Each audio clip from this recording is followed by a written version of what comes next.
I have serious issues with DirecTV, who refuses to come out and fix my malfunctioning satellite. And I will pause it and play it again. And there comes that annoying, I can't see a third of the screen and I can't watch anything live. And when I call them, they say, I'll have to pay to repair it. And this is nothing I've done.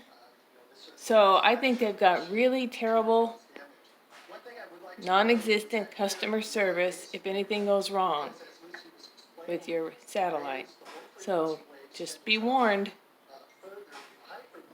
There are alternatives, and I'm looking into them.